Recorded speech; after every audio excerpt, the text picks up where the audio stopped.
Bonjour à toutes et à tous et bienvenue à tous les supporters du Real Madrid, fans de football espagnol et fans de football en général. J'espère que tout le monde va bien. Dans cette vidéo, je suis très content de vous retrouver après la belle et difficile victoire du Real Madrid sur la pelouse de Leipzig 1-0 en Ligue des Champions pour donner un ballottage favorable avant le retour au Bernabéu dans 2-3 semaines. Mais là, le Real Madrid, malgré les polémiques qu'il y a pu avoir, les critiques, etc., doit se remettre la tête à l'endroit et dans le guidon de la Liga au niveau national pour bien sûr un week-end qui sera chargé entre nos propres matchs à nous et les résultats en tout cas de nos concurrents qui pourraient soit accentuer notre avance ou pourquoi pas les maintenir à distance comme il faut. Mais le Real devra batailler ce week-end, ne pas sous-estimer le Rayo Vallecano sur sa pelouse qui sera un adversaire compliqué dans un derby aussi bouillant qu'électrique contre une équipe qui voudra une victoire de prestige sur sa pelouse et devant son public contre l'ogre du Real Madrid, le leader de la Liga. Et forcément le Rayo qui de base est une équipe qui accentue avec un bon pressing sur le terrain, qui a un football offensif et assez plaisant de base à voir jouer. Même s'ils ont une panne d'efficacité et de solidité cette saison, c'est une équipe qui de base avait quand même de belles ambitions avec un groupe assez élargi au niveau offensif surtout, mais qui ne trouve pas aujourd'hui la formule et cet équilibre qui leur permettrait de rêver à plus pour développer le club. Un effectif qui pourtant au Bernabéu a réussi à repartir avec un 0-0 après un gros raté de Valverde au bout de 5 minutes, des grosses occasions ratées de Rossellou, Bellingham et Vinicius qui n'ont pas trouvé la faille ni Rodrigo, et globalement c'était compliqué, mais le Real Madrid avait su se reprendre pour continuer sa marche en avant en Liga, et on espère cette fois-ci qu'ils trouveront la faille dès le début du match. Du coup, malgré un derby qui s'annonce peut-être comme un match piège à l'extérieur et assez compliqué, on va analyser la forme du moment du Rayo, leurs statistiques, leur effectif, leurs points forts, leurs points faibles, etc. Parler aussi du Real Madrid pour finir ensuite sur un pronostic comme d'habitude dans les vidéos d'avant-match de Liga et de Ligue des Champions. Et comme le dit Toni Kroos, avec l'avance que possède le Real Madrid, s'ils perdent la Liga, c'est entièrement de leur faute. Donc peu importe les absences en défense, au milieu ou en attaque, il faut que les joueurs soient solidaires et forts sur les pelouses et des matchs pièges comme ça pour remporter des grandes victoires et 3 points précieux qui pourraient peut-être à la fin valoir pour un trophée ultra important. Et je vous rappelle que si vous êtes fan du Real ou de n'importe quelle équipe en général, n'hésitez pas à vous abonner si vous aimez mon travail, et en cochant la cloche pour pas rater mes prochaines vidéos qui je pense pourront encore plus vous plaire que celle-ci. Et puis en plus on est bientôt 70 000 abonnés les amis, et franchement mon rêve d'atteindre les 100 000 abonnés se concrétise petit à petit grâce à vous et votre soutien. Du coup merci à tous. Pour la forme de cette saison du Rayo Vallecano, c'est 14e de Liga avec 24 points pris en 24 journées, donc 1 point pris en moyenne par match joué, ce qui est absolument ridicule quand de base c'était dans les 18 premiers de Liga avant la trêve hivernale du coup de janvier 2024, que tu aspirais pourquoi pas à toucher les places d'Europa League ou de Conference League pour avoir plus de budget l'année prochaine, développer ton équipe au mercato, investir dans le club, etc. Mais au final, le Rayo Vallecano s'est écroulé en 2024 avec sur les 8 matchs toutes compètes confondues, seulement 2 victoires, dont une en Copa del Rey 2-0 contre Huesca, une équipe des divisions inférieures du football espagnol, avant de perdre derrière dans la foulée au tour suivant contre Gérone 3-1 sur leur pelouse. Mais globalement en Liga, c'est qu'une seule victoire sur la pelouse de Retafe, 2-0 à l'extérieur, mais une équipe de Retafe qui a pris 2 cartons rouges assez rapidement dans le match, et du coup c'est pas représentatif d'une belle victoire mise en place par le Rayo. Et derrière c'est seulement un nul 0-0 contre la Real Sociedad, et après c'est un enchaînement de de défaites en fait. Donc aujourd'hui le Rayo Vallecano n'a gagné qu'un match en championnat en 2024, ce qui explique pourquoi ils sont 14e et plus proche globalement de la relégation qui arrive petit à petit que des places européennes qui s'éloignent petit à petit. Après quand tu regardes leur bilan, c'est normal quand tu vois qu'ils ont gagné que 5 matchs, fait 9 nuls et 10 défaites avec seulement 21 buts marqués et 32 encaissés. Donc une équipe qui encaisse quand même beaucoup, soit en vrai autant que le Barça en général en Liga, et de l'autre côté ils marquent pas beaucoup. C'est une des pires équipes de la Liga en termes offensifs. C'est l'avant-dernière attaque de Liga. Pour une équipe qui de base joue un football offensif plaisant, ça montre aujourd'hui que c'est une équipe qui a beaucoup d'occasions, qui fait partie des équipes de Liga qui tirent le plus et se créent le plus d'occasions via les débordements, via les centres ou simplement les occasions qui se créent en jouant plutôt bien au ballon, mais ils sont trop impatients, trop imprécis, trop inefficaces, pas assez tueurs, et globalement ils le payent cash parce que même si t'as une défense aussi solide que les équipes qui sont dans les 5 premiers du classement, là aujourd'hui t'as une attaque qui est digne des derniers du classement, et au bout d'un moment ça s'annule. Donc ton bon début de saison sur des victoires 1-0, 2-0, 2-1, à la fin si t'arrives plus à marquer le moindre but, tu t'écroules dès que t'en prends un ou deux maximum, tu vois. Donc le Rayo qui a de bons joueurs quand même dans l'effectif, on en reparlera un petit peu après, ne trouve pas la formule, ne trouve pas l'équilibre et n'a pas aujourd'hui quelque chose d'assez stable pour espérer rêver mieux que la seconde moitié de tableau qui commence petit à petit à toucher vers le bas. Après, comme je vous le disais de base, le Rayo Vallecano, c'est un effectif qui joue un football offensif, assez haut sur le terrain. Sauf qu'aujourd'hui, ils ont un bloc haut qui se fait malheureusement souvent avoir, qui est quand même très fragile au niveau simplement de la défense, avec énormément d'espace laissé entre les lignes et dans leur profondeur. On a une équipe justement qui, au niveau de la profondeur, se fait toujours avoir dans son dos ou simplement qui a des marquages extrêmement laxistes, avec parfois des blocs défensifs, comme je vous le montre à l'écran, qui sont extrêmement hasardeux, où des fois, tu as soit des boulevards plein axe, soit des boulevards sur les côtés, tu as 3 ou 4 joueurs par moment qui sont dans la même zone du terrain au niveau défensif,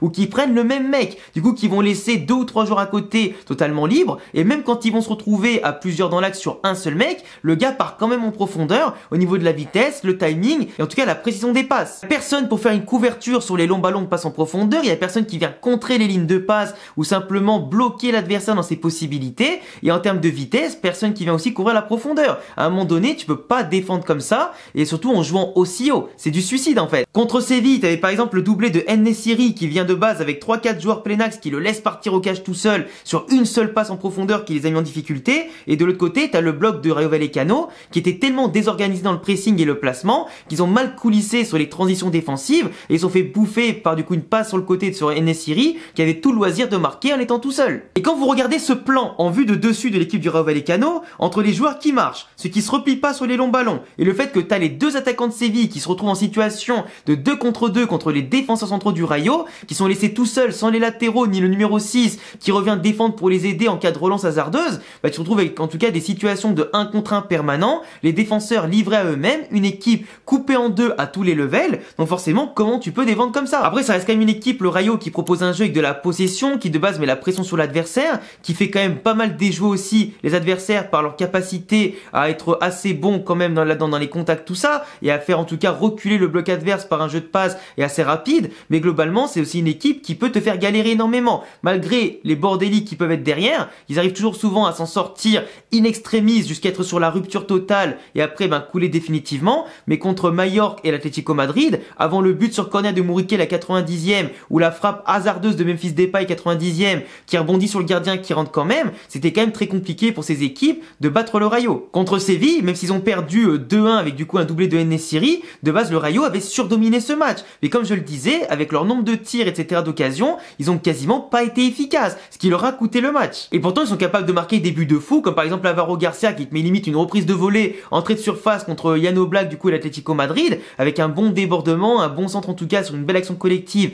précédemment, mais c'est trop irrégulier et c'est pas assez souvent. C'est une équipe qui prend beaucoup de buts sur les coups de pied arrêtés, notamment contre l'Atlético Madrid et Mallorca, c'était le cas récemment, avec notamment les buts de Reinildo et de Muriqui, mais globalement, c'est une équipe surtout qui subit énormément globalement de la tête et sur les seins. Donc une équipe offensivement qui produit quasiment plus rien, qui peut être intéressant pour te faire reculer, mais par contre ne concrétise pas, ne sont trop impatients, manquent d'expérience, sont pas assez collectifs dans les 10-15 derniers mètres ou 20 derniers mètres pour faire la différence, sont moins bons qu'avant dans les transitions, dans le côté des coulissements, etc., des blocs défensifs et offensifs, et globalement en défense ça prend l'eau de tous les côtés. Même quand je te montre les joueurs à surveiller de leur équipe, Alvaro Garcia c'est seulement 6 buts, Sergio Camelo l'attaquant c'est 2 buts, Issy Palazón qui est quand même de base leur maître à jouer c'est seulement 3 buts, les attaquants au milieu de terrain offensif comme Oscar Trero, Quique Pérez, Falcao et De Thomas, c'est à eux 4 seulement 2 buts. Même Patessis au milieu de terrain récupère beaucoup moins de ballons que d'habitude, c'est un joueur qui est beaucoup en difficulté ces derniers temps, et globalement le Rayo n'arrive pas à trouver les solutions pour dominer le jeu, pour concrétiser et surtout pour ne pas se faire renverser. Même les latéraux Ivan Baliou et Espino, ils ont fait 0 passe D. De base en Espagne les latéraux modernes sont assez importants, mais là ils ne montent quasiment pas assez, ou du moins quand ils montent ils sont pas précis, que ce soit sur les centres, sur les passes, et globalement ils ne trouvent personne ou simplement les attaquants ne règlent pas la mire. Et comme du coup ils montent pour rien et qu'ils n'arrivent pas à conserver le ballon ensuite ou à contester derrière la position du ballon sur un contre-pressing, ils se font littéralement poutrer sur les côtés avec la vitesse de l'adversaire ou simplement sur les transmissions, les belles relances au niveau plein axe. C'est pour ça que moi j'ai une composition qui paraît être idéale pour le Real Madrid pour remporter ce match, avec déjà Lunin au cage, Fran Garcia à gauche parce que forcément Ferland Mendy après accumulation de cartons jaunes il sera pas là ce week-end,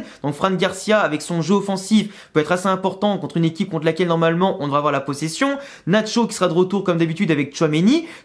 qui depuis qu'il est en défense centrale depuis 5 matchs on a encaissé 0 but, donc espérons bien sûr que ça continue et qu'on gagnera ce match en attendant. Carvajal sur le côté droit indéboulonnable on sait bien sûr, Toni Kroos en numéro 6 cette fois-ci parce que que contre une équipe qui nous fera pas trop courir, une équipe qu'on va sûrement dominer, l'avoir en numéro 6, ça peut être intéressant pour dicter le tempo, trouver la faille, etc. Laisser Valverde et Camavinga un peu plus haut sur les côtés, notamment pour pouvoir aider Carvajal et Fran Garcia quand il le faut pour défendre, sur les arrières latéraux adverses, sur les ailiers qui débordent, etc. ou suivant comment ça se passe, en tout cas à l'extérieur. Rodrigo, qui va pouvoir en tant que numéro 10, à moins que Ancelotti mette Modric à la place de Brahim et Bellingham qui normalement sont tous les deux absents. Brahim, à l'heure où je tourne la vidéo, on ne sait pas complètement combien de temps il sera absent, mais globalement, je pense qu'il sera largement pas là ce week-end et qu'il va rater au moins 2-3 semaines de compétition. Et Rodrigo en numéro 10 ou Modric peuvent largement être intéressants. Pourquoi Rodrigo? Parce qu'il joue souvent dans l'axe, il est très bon face au jeu et laisser devant lui un Vinicius qui va se déporter sur le côté gauche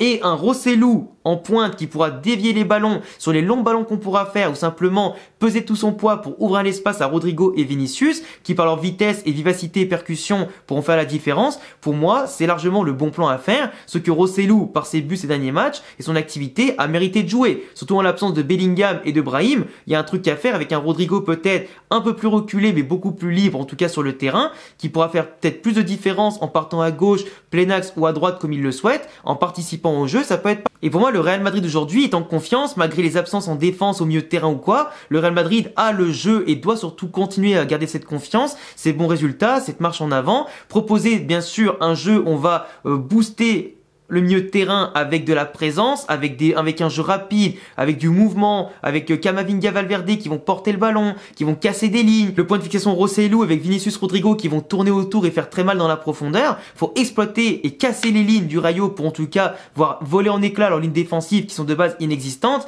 et après normalement ça devrait rouler vraiment tout seul. Mais encore une fois, ça dépendra aussi de notre capacité à exploiter les moindres ballons, les moindres opportunités, être créatif et surtout ne pas être frustré s'ils jouent le double bus chez eux et en tout cas qui veulent jouer en contre. Parce qu'à ce moment-là, faudra être patient, faudra marquer dès qu'on pourra le faire, se mettre à l'abri et se faciliter le match. Surtout si on veut voir des joueurs comme Arda Güler et d'autres joueurs, comme Modric ou quoi, qui méritent de jouer aussi beaucoup en ce moment. Enfin bref, moi je partirais vraiment sur une victoire quand même assez compliquée, je dirais un 2-1 ou un 3-1 grand maximum pour le Real Madrid. Vous me direz ce que vous en pensez en commentaire. Je vous laisserai forcément aussi vous abonner, cocher la cloche, me donner vos pronostics et puis à bientôt les amis pour une prochaine vidéo. Ciao!